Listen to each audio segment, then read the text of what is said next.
State officials continue their fight against ongoing mental health crises. First came the effort to get phones out of schools. Well, now it's trying to get funds to different organizations. The Arkansas Department of Human Services recently announcing several grants for groups already making a difference in that fight. THV11's Maya Ellison shows us what they're doing.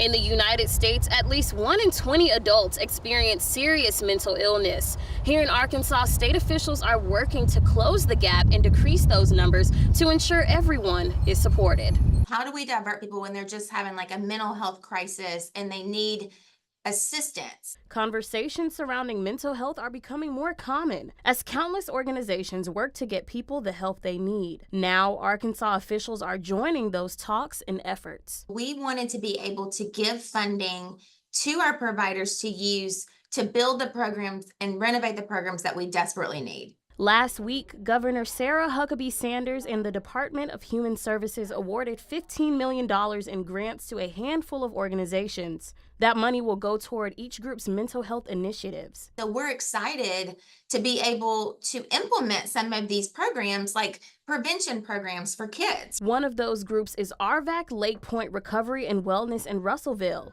With the grant money, they'll be able to improve their facilities in order to better serve those in need.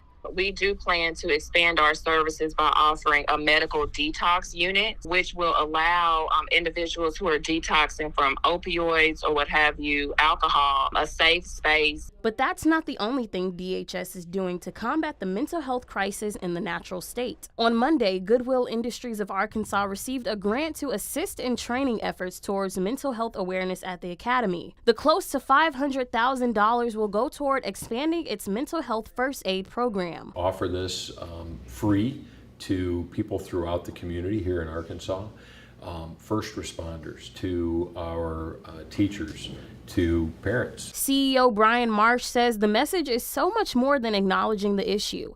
It's the knowledge that makes a huge difference. Being able to have that, that knowledge better prepares us not only to be a better friend, coworker, teacher, student. It could be the teacher that's having that, but it helps us to be a little more aware and a little more impactful to those that we spend the day with. In Little Rock, Maya Ellison, THV11 News.